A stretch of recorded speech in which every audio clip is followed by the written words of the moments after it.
And we're here. And we're here. Hello and welcome to Women Conquer Business.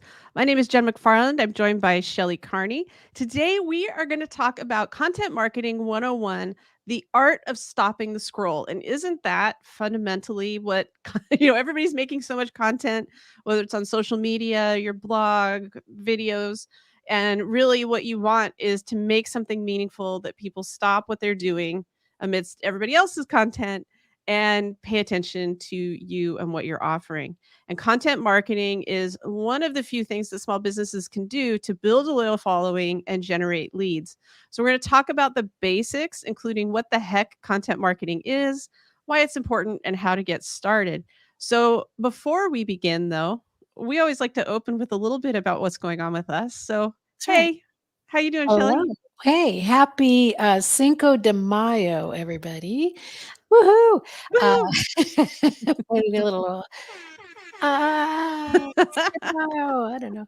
We didn't have any Mexican music. So with that, what else is going on? Let's see. I am celebrating because our Wednesday shows yesterday, being that it's a new month of May, happy May, we changed the show times for our shows.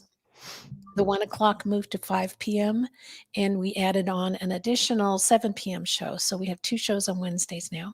We had a really good turnout. We had where we normally have about, I don't know, 10 or less show up for our live show. At 1 o'clock, we had 21 people show up for our 5 o'clock show. And then, of course, the 7 o'clock show was blew that out of the water with like 125 people showed up for Oh, that. wow. And we Oh, got that's awesome. a good amount of super chat out of it as well. So we're pretty happy with it. So we're going to continue to do that for a while, see how that goes. We're trying to transition. It's very kind of weird because we built this community around a treasure hunt. Well, the treasure hunt is over, but people are still interested in it because nobody knows for certain where the treasure was found and they still want to know that. So there's all these lawsuits that are happening that we're talking about, and this is discoveries going on, and this is what was said, and people are still speculating. Said, because where we're told it was found in Wyoming, that's all we know, and some people are speculating that it was found in Yellowstone National Park, and so there's this controversy, and that brings people to our show to talk more about Right. that. But then we'll go off into other topics, like we talk about the news, things in the news, like the Ukraine conflict, war, and Sure. so what's going on with SCOTUS this week. So we did a lot of focusing on Yeah. that.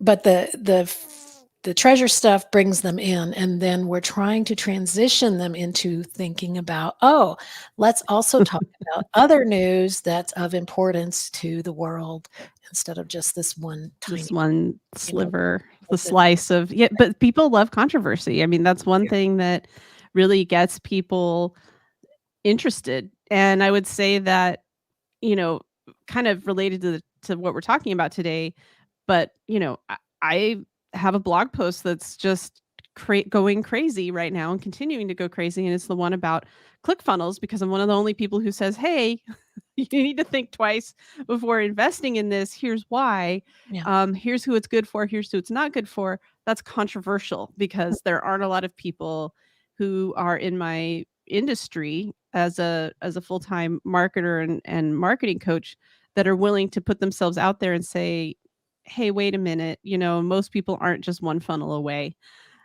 So it attracts, so it What? attracts. I know, it's so weird.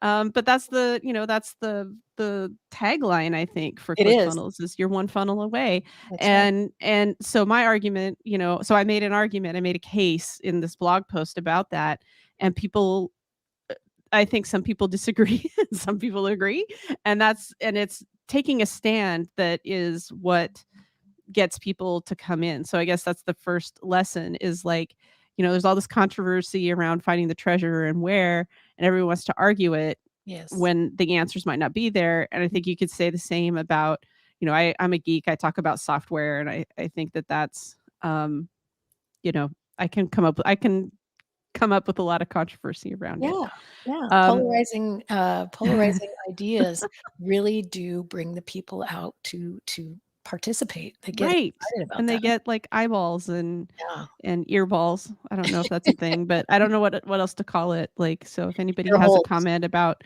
what you call the ears to ear get people, holes. the ear holes. Yeah. In my life, I continue to recover from the concussion. Mhm. Still having problems with bright lights. This is the only time I'll have these lights on, and then I'll go back to natural light and like the extremely dark screen. And so it's been very difficult because I get, a little foggy sometimes. It's still hard to meet with clients on a regular basis. So that's been really difficult. And in a way, opening some different things because of the things that I can do that don't overwhelm my senses. I'm spending a lot more time learning about, oddly enough, content and content creation and content marketing, which has always been part of, building out Epiphany courses. And so it's really been interesting, and I've really been learning a lot. We had a beautiful 70-degree day here Nice. yesterday, and today it's pouring down rain. I Mm. have a sign behind me that says spring exclamation point, and I almost changed that to a question mark because I'm just feeling a little saucy about it. Anybody who lives in Portland or has lived in Portland, Oregon knows that this is when we all get a little salty around here because we're tired. By the time May comes, we feel like it should be summer Mhm. now, because summer here is so beautiful. And we all know that it's at least until Rose Festival, which is not for another month. So yeah, we're all kind of getting a little tired of it. Yeah, But other than that, everything's just kind of steadily kind of moving along. So that's right. yeah, Good. Well, of course, Mother's Day is coming on Sunday, that's right. and, I'm planning to try to get out and visit my mom perhaps next week. I'll go, like, after this show next week, fly over, and then, fly back Wednesday morning so I can be here for my shows on the Wednesday and Thursday afterwards. Yeah. So, looking at flights for that, and, Toby and I did hear from the Google podcast creator program that we were not accepted. So, um, although that's disappointing, we feel like the application itself was a learning process for us, and it was an important thing that we needed to do in our growth. Uh, Mhm. and now we can move forward, and make our own plans, knowing, and we're just glad that we know, having that Yeah. information helps. Well, and the application process for something like that is really what helps you understand more about the important questions you need to be asking in a business, what it is that you're doing. It kind of firms up your own goals, and that's why it's good to step into things like that and do that self-discovery as a business owner, That's right. for sure. That's right. So, Don't be do afraid we of have what? it. Don't be afraid of it. Do Don't it. be afraid, do it anyway. So, well, what do we have for breaking news? Breaking news. This just in. So LinkedIn continues to see record levels of engagement. Revenue is up 34%. I'll just stick this That's up on the screen. Oops, we don't need to look at the ad. So they're doing really well with LinkedIn. People are using it more. They don't have any more users than they did, yeah, but yeah, people are using it more. And I think it's because LinkedIn is offering more and more ways for us to engage with the platform and to use it to, mhm, share our content. For one thing, they're a lot more mhm, content creator centric than they used to be. It used to be just, if you need a job or you're hiring, come to LinkedIn and find somebody to work with. Now yeah, it's more about, put your content out there, create some groups, get to know people. So this is a cute. This is a good little article. It kind of explains their their recent statistics and what's going sure. on with LinkedIn. So, Yeah, social media today, we'll put that link in yeah. the chat or in the show notes. It's Mhm. a great resource for people if you want to learn more about what's going on, or you could just listen to this show and we'll keep giving it to you. That's right. What I think is interesting about the LinkedIn numbers, and certainly I've seen it lately, the growth and more people into it because I've been on it more. I think there's a bunch of convergence of things happening. One, we've all been very interested in people in the nerd software realm. We've all been interested in the fact that Microsoft bought LinkedIn, and we were wondering what they were going to do with it. Like, are they going to make it better? What are they going to do? And they've consistently been raising the bar. They bought lynda.com and integrated all of that course content into LinkedIn Learning, and you can get that with a paid subscription. A lot of the lessons there are quite good. Then they have now added like creator tools, so you can like actually change how your platform looks, how your profile looks to different people, which has been really helpful, not without a little bit of, static. It's always when you change things, then there's people who are upset. Then now you can add, well, some people can, they're rolling it out where you can add your website link into your about up in your top profile. Mhm. And That was that's my tweak of the week, and I did add it to my LinkedIn oh, profile. okay. That's okay. I haven't been able to get it to go on mine. I don't think I have that field. And then you can also do the button to have people alert, so the bell, it's very similar to YouTube in that way. So they're doing a lot to really change it. I also think that what's going on, which goes into my breaking news and a little not into my breaking news, a lot of people are bailing on Facebook, and they need a place to go. Yeah. And then with Elon Musk buying Twitter, which I should have talked about last week, but as you know, it was pre-recorded, and Yeah. I was so tired when we recorded the show at that time because I had already been on screen with lights for 2 hours before we did that. So it was a little challenging. With these shifts in everything, the anger over Twitter, the anger over Facebook, people are looking for a home, and it's been interesting to see that. And I think that LinkedIn has been the place for a lot of people. Now, the most used by a good bit social media platform is actually YouTube. Mhm. And I don't think that that's going to change either. And so many people are on Facebook. I don't know that so many people are bolting. I just don't think they're on it as much. So I think that there's just a lot shifting, and I'm really excited. And I'm very sorry I stole your tweak of the Oh, week. that's okay. We'll talk more about it at the end. Yeah, we could talk Tell about you it more tell in you a little depth. bit more about So how to make it happen. um, the interesting thing about Elon Musk was I think I had an immediate 20 people decline in followers on Twitter Oh, as soon as it was announced that he was going to do it. And now it's like I've all rebounded and yeah. gotten more.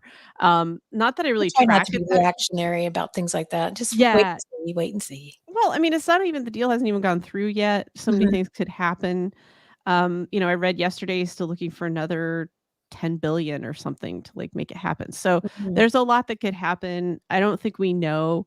Some of the things that he's saying are really freaking people out because social media platforms that do not have any moderation at all tend to be places where there's a lot of porn, a lot of misinformation. They kind of 4chan, circle, 8chan. Oh, yeah.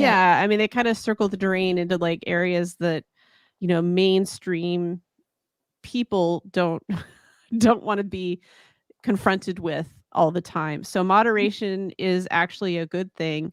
I know that there are people who would disagree with that, but Oh, yeah. um, but You would it's definitely lose a lot of, news people, a lot of celebrities would they wouldn't wanna be they don't want to part be of it there. I anymore. mean, like the cachet for Twitter is that you have access to a lot of people, a lot of stars That's and right. journalists and politicians and stuff. Well, they're all going to bolt. Like Mhm. if there's a lot of unmoderated content Yeah. um, that slips in because it's just not going to be as attractive of a platform. Right. So it's an interesting paradigm. I don't want to get into like a conversation about free speech and all that, but like I do want to say that um, you know look at some of the channels that don't have any moderation, and there are reasons why they're not popular.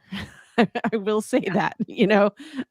it's not it's just not a good thing. So I think and hope that if somebody's going to pull him aside and be like, okay, here is what you need to look at. Like, and this is why we have to have some moderation. Yeah. So it's an interesting topic, one that I'm watching carefully. A lot of people are very pro Elon Musk, moving from some surprising corners. And then, but if you read the articles with current and former employees, the things that they are worried about are really around the moderation topics, being heard as technical experts, that have spent years like working through some of the problems that go on social media, and and they are deeply concerned about new leadership from someone who has not dedicated significant time to Yeah. this topic. Right. So anyway, so that's what I have to say about Twitter sphere at this point. But yeah, I mean, I think we'll just see more and more people going to places like LinkedIn. Absolutely. Yeah. And I think you're right. And it's a wait and see kind of a thing. Don't We don't need to react and jump off a ship because there's a rumor that it might be sinking. We don't know. I don't know. What I could still happen. love Twitter. I don't really use it to get new customers, but I do love it because there are actually some decent conversations that go on there. So, um, anyway, Yeah, it's like I'm hoping for the best because I really enjoy it. Um, so why don't you kick us off on this content marketing discussion?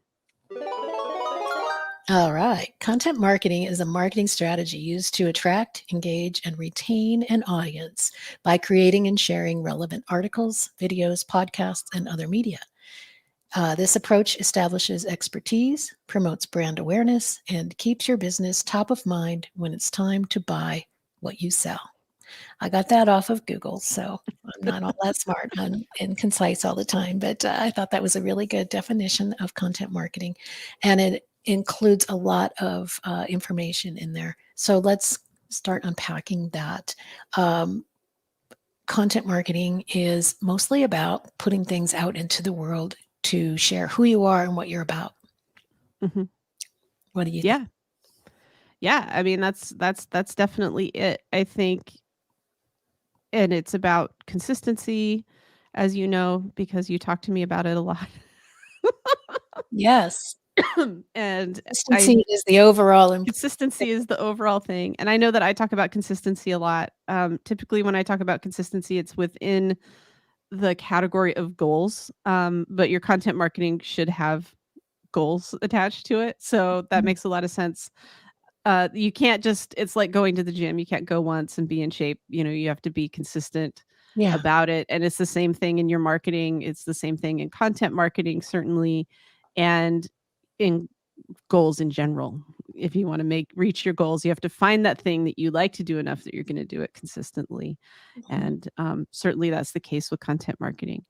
It's a strategy used to attract, engage, and retain an audience. So, the audience attraction piece seems to be the part that kind of ties people up a little bit. Well, and I think that's because there are some things that are always foundational, same, and then there are other things that are constantly changing, and we have to marry the 2.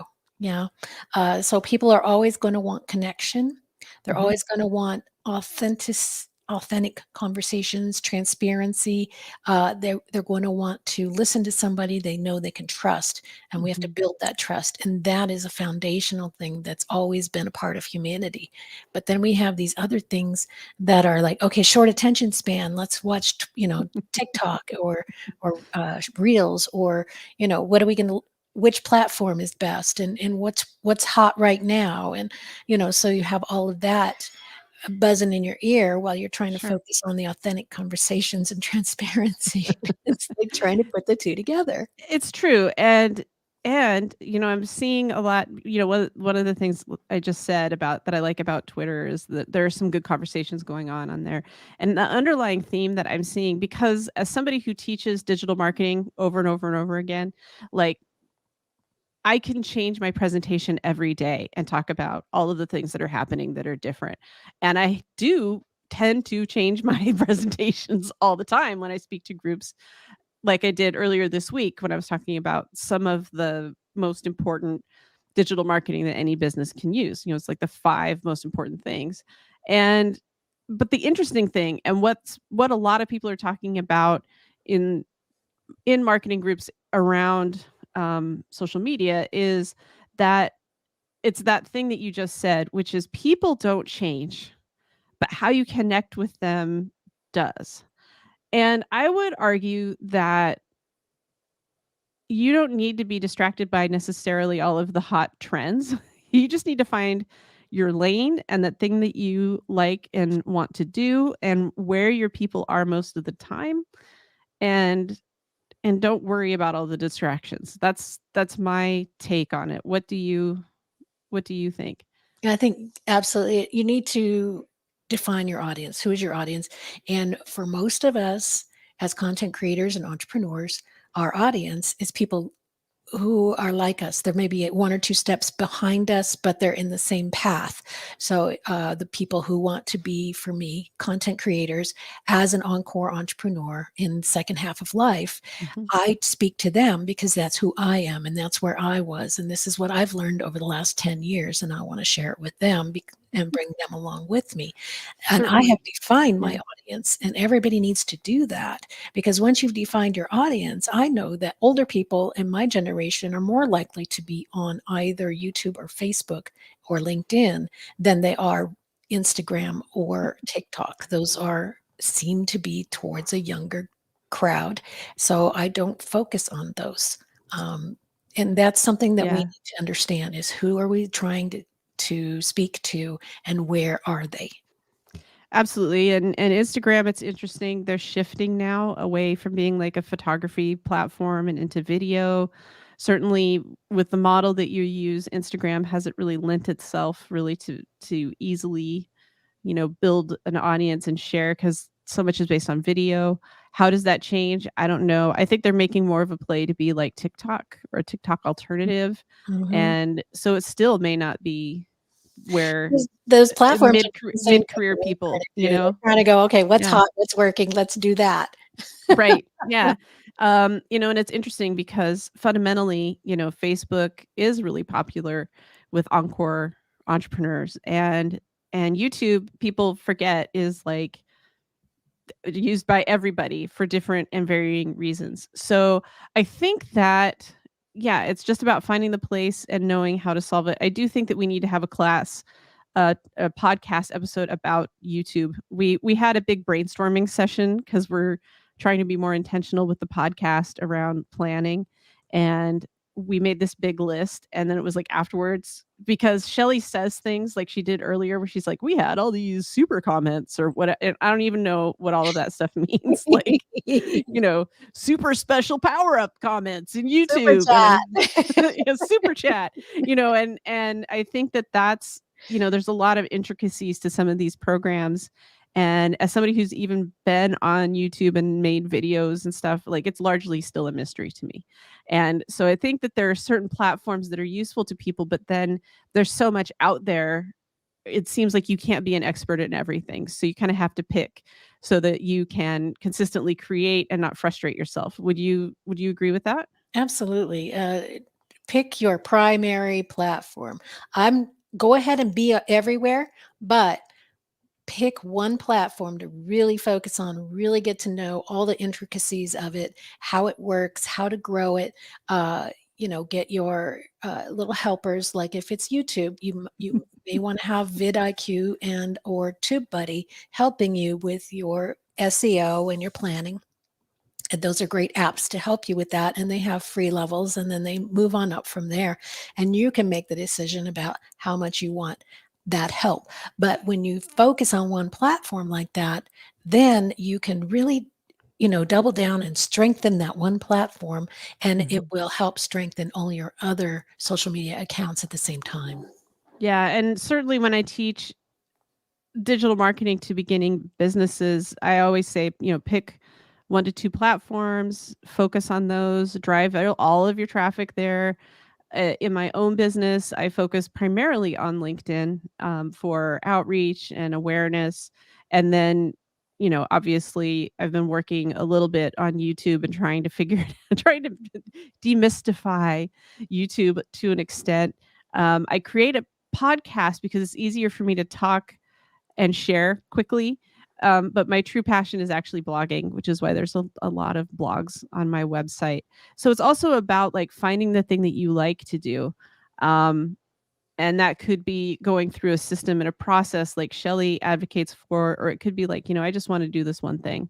And either way is great. I don't think there's a wrong way to do content marketing other than writing 3 blog posts and quitting. Yeah, quitting is not going to help you. Right. So let's start with the first point here, which is, how do you get started with content marketing and getting started with a strategy? Mhm. Do you want to lead us off on that? I think I think we've covered some of the things already that you need to understand who your audience is and how you help them, and then what platform works best for you and your audience to Sure. communicate. And then you can plan your strategy from there as to, you know, for me, I'm going to make videos. I'm going to make live stream videos and then planning out how that's going to work. I'm going to Right. use StreamYard. I'm going to do a show on Wednesday. I'm going to do a show on Saturday. Plan it out, what times, what days, what the topics are. Come up with your topics. Jen and I did this the other day. We're going to focus on content marketing for a while, and we're really going to dive deeply into that because content creation is what we both love. So let's talk about what we love to talk about because Hmm. that's going to lend passion to our content. And then once you've decided on your main topic, then break it down into how can you answer the questions of people who are also interested in this and they're just getting started, and how can you help? And then you Yeah. go from there as to plotting in, okay, on this day I'm going to talk about this, and on that day I'm going to talk about that.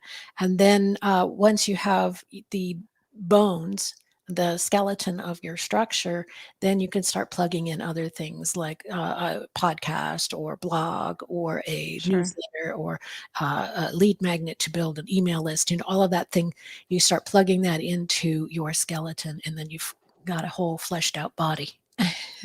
Yeah, and I think that so the primary question that I get from people when you start talking about content marketing is, I don't even know what to talk about.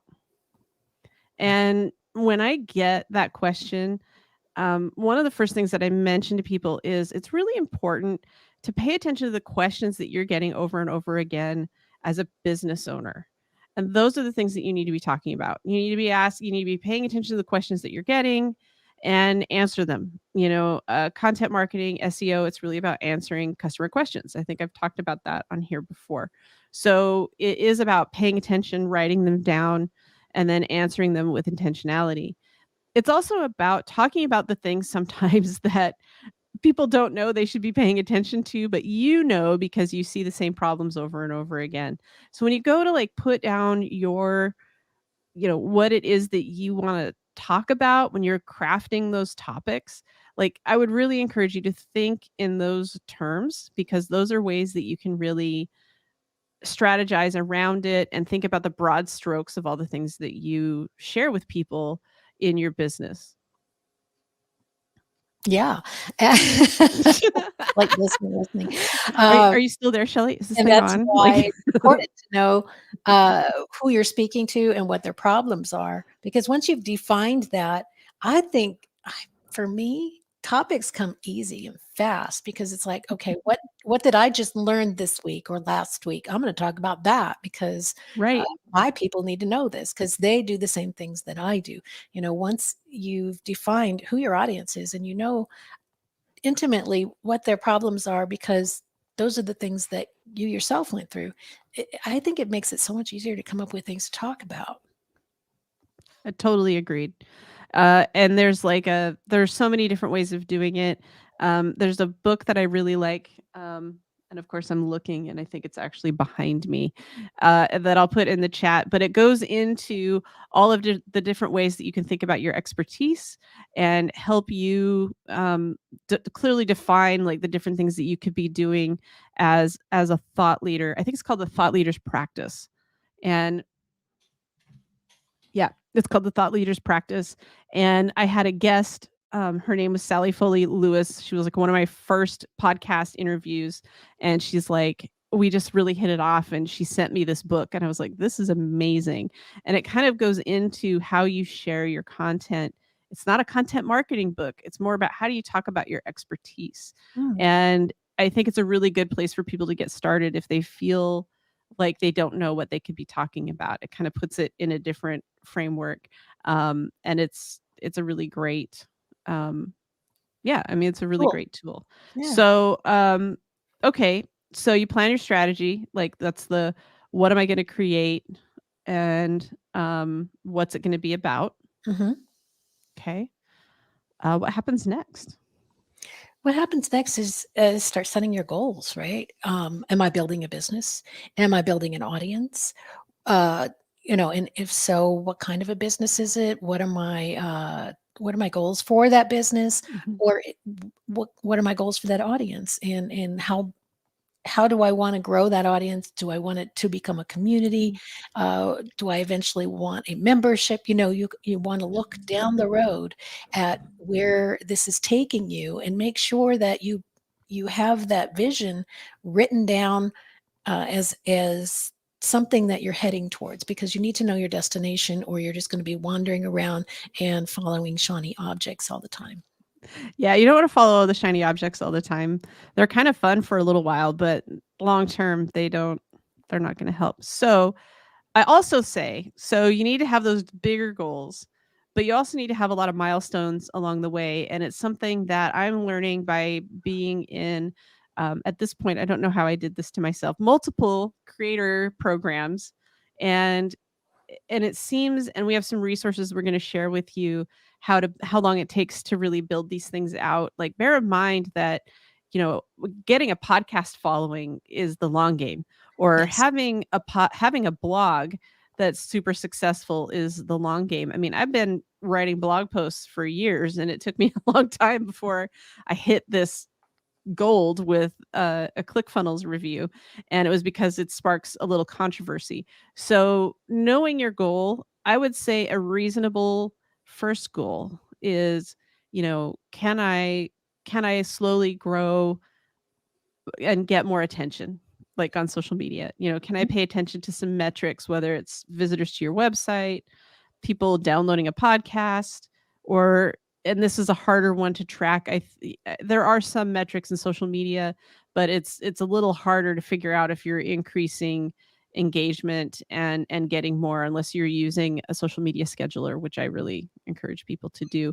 Mhm. So it's really about, in the beginning anyway, more about brand awareness, more about building up that thought leadership. And I know some people are turned off by that term, but what I'm really talking about is like they used to have these commercials on ESPN, and it was like your knowledge is big, and it was all these people who liked sports, and they kind of they knew all the stats and stuff, and it Mm. was like this big furry creature that followed the guy around, and it was like his sports knowledge, and it was bigger for some people and littler for other people.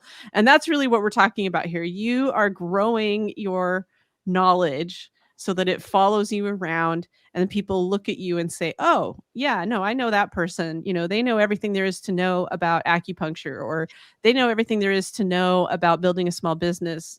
Oh, you should listen to Jen, she knows about marketing. Oh, you should listen to Shelley, she knows everything about building a content framework that takes you from a podcast to multiple different pieces of content. So whatever that knowledge is, you want to become known for that. And Mhm. that's kind of the first goal, right? Is that you are starting to build that out. And then of course, you have to make money, so it's not like, "Oh, I'm just gonna go to the store and buy some milk with my influence." Like, you know, To drop some it knowledge at the cashier. I'm gonna drop some knowledge. "Look, my knowledge is big. Can I have some milk?"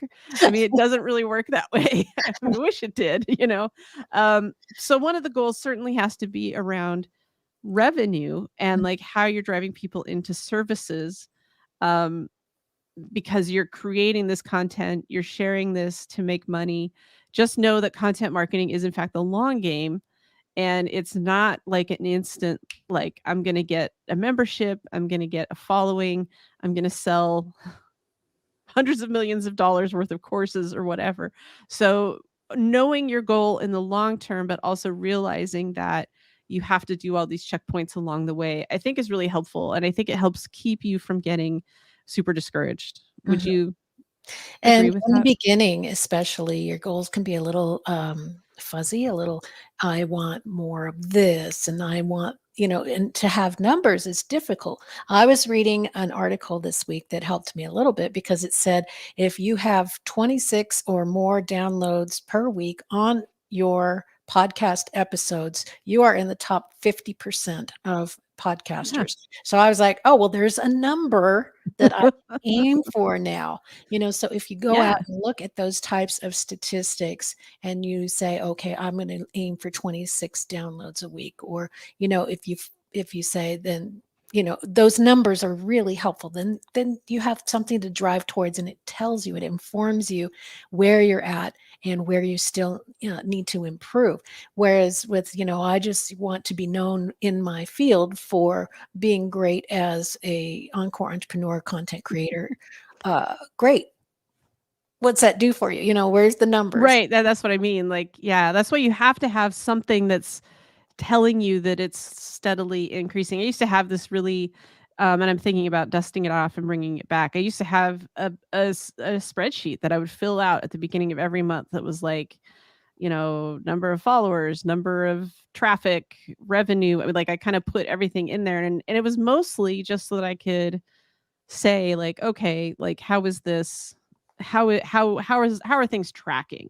Mhm, I kind of stopped doing it because I was like, well, I can't really relate one to the other. yeah. Like, I hadn't really closed the loop on that. Yeah, you have to make that You decision. Is know, that a vanity metric, or is it having some impact on exactly. my business? Yeah, and that's the thing. Now I think it's easier for me to make the connection because, again, everything takes time and you build more relationships. Now I'm on social media, and people who hire me to speak and people who hire me to coach, and there is a connection that they see one thing and it comes to another.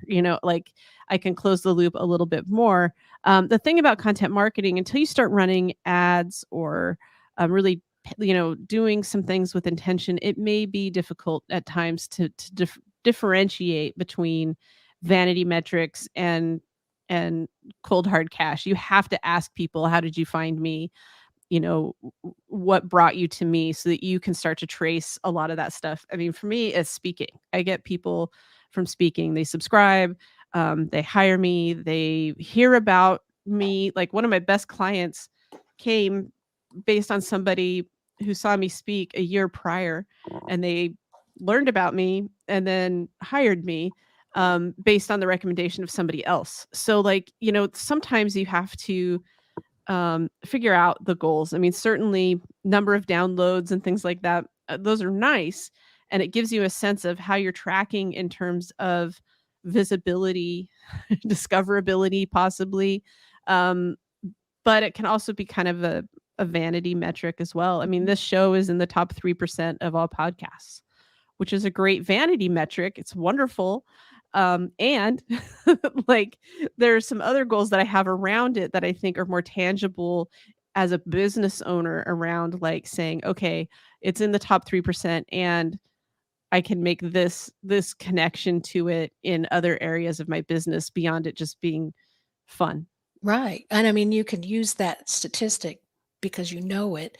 You can use it and say, to sponsors, "You wanna sponsor my show? My show is in the top 3%." Or if you want to, in some way promote it or create some kind of income from it, it helps you when you have that information. But it took you a while to get there, and you had to keep working at it and investing in it. And another thing that I can do is, I can say, look, I published some books, let me come be a speaker, and I can talk about, I can talk about creating a book out of a story from your life. I can talk about creating a book out of doing interviews with a section of the population, women in podcasting, or I can talk to you about how you can create a book out of your blog posts and presentations. So I have created something in the world, and that adds to my credibility, but it's Right. also a solid thing that people can hold on to. So I've taken things that are, up here in my brain, and I made them into something solid. And Yeah. that is exciting, and that's not only exciting for me, but it's exciting for other people to think that they can do it too. Absolutely. And that's one of the things they talk about in the book recommendation is how you, based on your interests and what you're good at, how you make those connections between different ways of sharing that connects with people and then adds to that cachet as an expert in your field. And certainly writing books is one of them. I have sat down, I don't know how many times trying to figure out how to write a book. And every time I'm like, I I've don't know if it's the done it attention too. I span have or sat at a computer and um, tried to write a book, and it's hard. It's really, really hard. But the way we did these was so easy. And I can tell the difference, and I can teach people, you know what? I understand what you're going through. Let me help you. yeah. Yeah, I should finish reading your book. That would help. sure. Because I have it. I have Because your I need book. to know what you think of So, it. and I think too, like, going, so kind of leaving the goals for just a second and talking about knowing your target audience. I think that one of the greatest learnings that I ever had in terms of creating content, and really understanding my target audience was the realization that there's so much out there that my target audience doesn't know that I know. And I Mhm, think that I don't think I'm alone in that. I think that many business owners and probably people who are listening are running into the same thing where they say, I don't know what I'm going to talk about. And they forget that they are like 100 mhm, steps ahead of their mhm. ideal customer in so many ways. It's like, you're talking about writing a book and I'm like, that sounds really hard." And you're like, "I have this way because 'cause I've done it," and that's a real example It's of it, how it's playing out in real life. And everybody out there, everybody listening right now, including me talking, we all have things that we are like really far ahead of other people, it's and true. we really can help people, and it's just so natural to us Mhm. that it's like It's like the show flow, right? I put a show flow, together for you and me so we could have online, communication before and, right before the show. So we'd have something to work with together, that we were on the same page. We had that communication going, and you're like, "I've never heard of a show flow. What's that?" yeah, And then Toby and I mentioned, so Toby and I have started doing show flows for some of our other shows, not the one we always do together that's got slides, because that's slide based, but for the other shows. And then we mentioned it, and then some of our viewers are like, "What's a show flow? I don't know anything about that." So, and I'm just like, yeah, it's just something I put together. It's not a big deal, but obviously it but is. it is, and see, that's the thing is, and I think I told you too, and if not, I'm gonna say it again. Like, you need to create a course around show flow and Let's do it. what Let's it do it. is and why that's important because, and that's the thing, I follow somebody, his name is Justin Welsh, and he talks a lot about creating content, specifically writing for LinkedIn and Twitter. I really enjoy his stuff, and he says, like, you're just leaving money, on the table. Like, and he is for solopreneurs who, want to attract an audience on LinkedIn. That's primarily what he does. And then, his LinkedIn got shut down for a few days, so then he went to Twitter and did the same thing.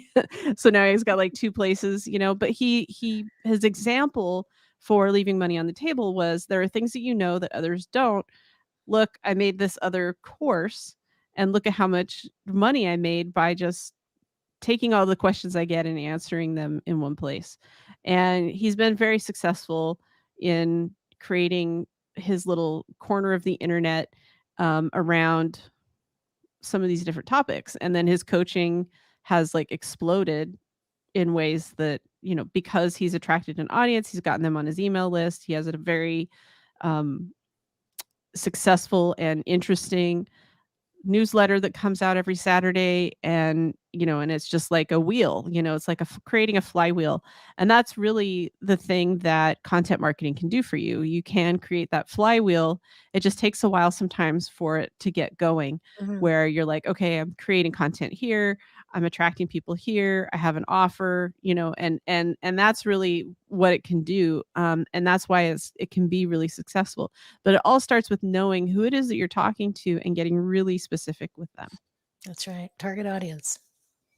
And then find out where your target audience hangs out. What's their preferred platform? And for me, again, that was YouTube number one, Facebook number two, LinkedIn number three. And I think LinkedIn is moving up to number two, honestly, because Yeah. I'm getting a lot more attention there than I am on Facebook. I have people I've known for 10 years or more on my Facebook friends list, but they're used to all this stuff that I do constantly. They're, oh, she's just putting out some more content, oh, but on LinkedIn, they're like, oh, look at this. This is exciting.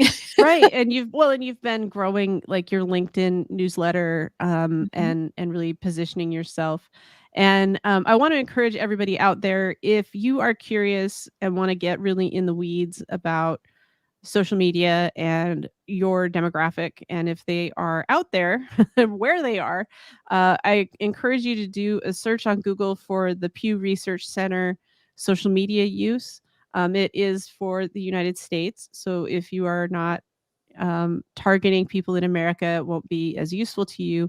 But if you are, it goes into the details around all different kinds of metrics like rural versus urban, demographics around how much money people make, gender, different areas, and you can really drill into. So it requires you to know more about your target audience. But if you do know more about your target audience, it helps you get into that space of saying, okay, this might be most effective. I also think it's really effective to ask people where they are most active. So if you have customers, find out, where they are, and where they consume content. Or you could say, do are you following me anywhere on social media, and where is that? And that can really help you drill into and make sure you're on the right platforms. Yeah, absolutely.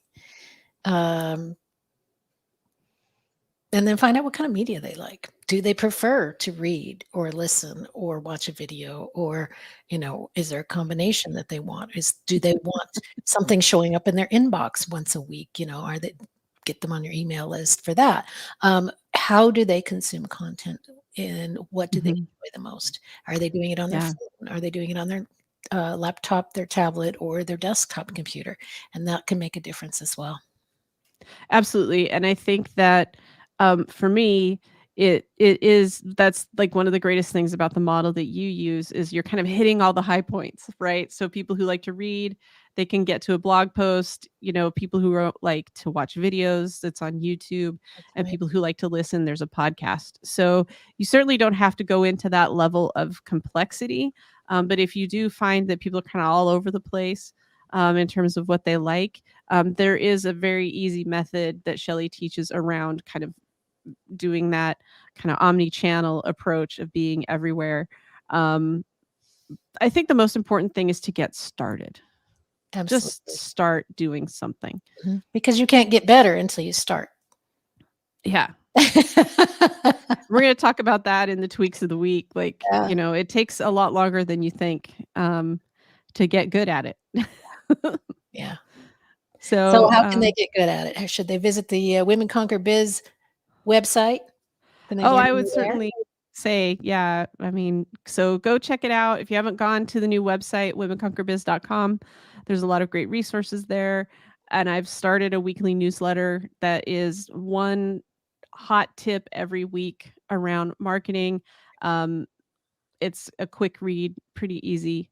So definitely go there and subscribe to get more information and to get reminders about this show. So it helps you catch up on episodes if you've missed something, and it has all of the links.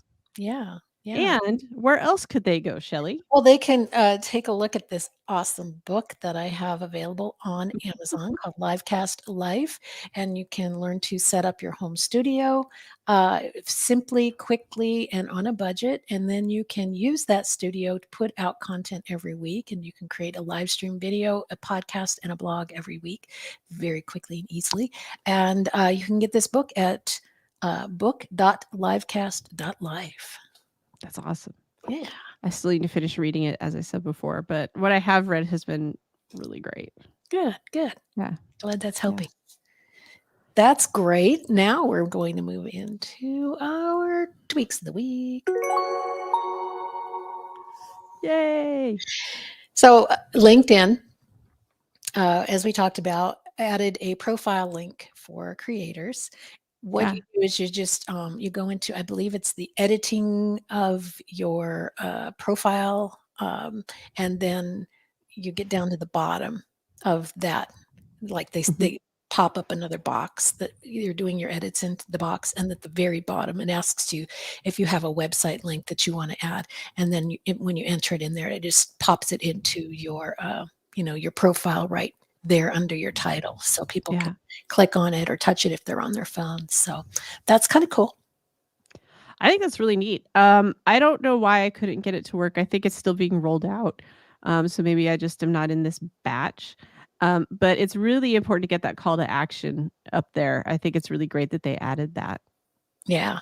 Now I myself, I also have my links typed out on my background, on my banner, so people can, that's the first thing they can see is my two websites that they could go to. But now they also have the one that you can just click on or touch, and it opens the site. So No, it's great.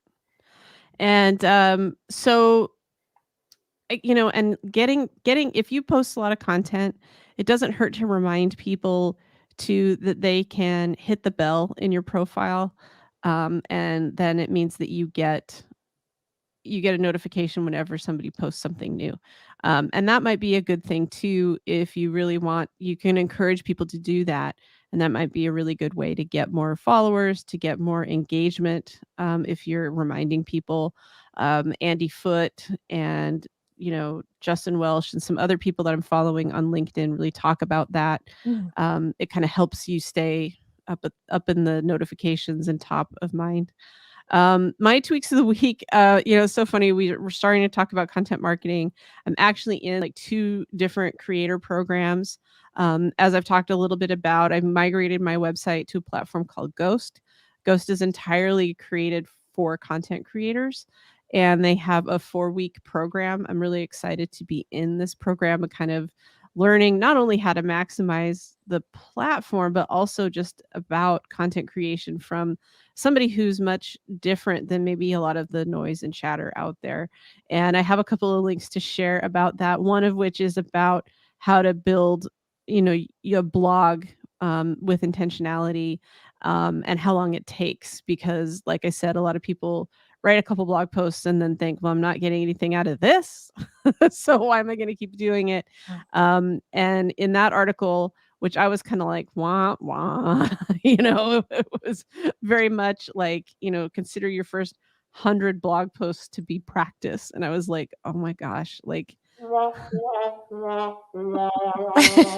much what I was thinking. But I'll put links to that. The other thing that has been another link that I think is very helpful is a publisher's guide to content organization. And that's another way of like organizing your content. And we'll put links to both in the show notes, because they're very fascinating, interesting reads as you begin to think about creating content for your business. And those are my tweaks of the week. How do you like that? I made up for last week when I didn't have any tweaks or breaking news. That's okay. Yeah, Some weeks are very active, and some weeks are just, "Hey, I showed up." that's right. That's right. That's what you do. So what do you have for inspiration? For inspiration, I just wanted to let everybody know out there that being a content creator or an entrepreneur, solopreneur, small business owner can be very lonely. And you can feel like you're not making a dent in anything. But you are an amazing person, and we support you. We want you to know that we care about you and what your message is. So we're here to listen, and please do reach out to us. Jen and I talked on this week, and we have been thinking about putting together a membership group where we would offer a library of training for content entrepreneurs and small business owners, and also additional group coaching type membership calls. So if that is something that you're interested in, please let us know. You can email us or put a comment on the video, and we reach out to us and let us know that's something that you would like to be a part of, and Mhm. we would like to maybe get that going. What do you think? Sounds good. Yeah. Let's do it. Yeah. All So we right. hope to hear from you. And thank you so much for being here and watching and listening. And everybody just have a really great week. Thank you for joining the Women Conquer Business podcast, hosted by Shelley Carney and Jen McFarland. Please subscribe and leave a comment or question regarding your most challenging content creation or business problem. Then share this podcast with family and friends so they can find the support they need to expand their brand and share their message with the world. Check the show notes for links to valuable resources, and come back again next week.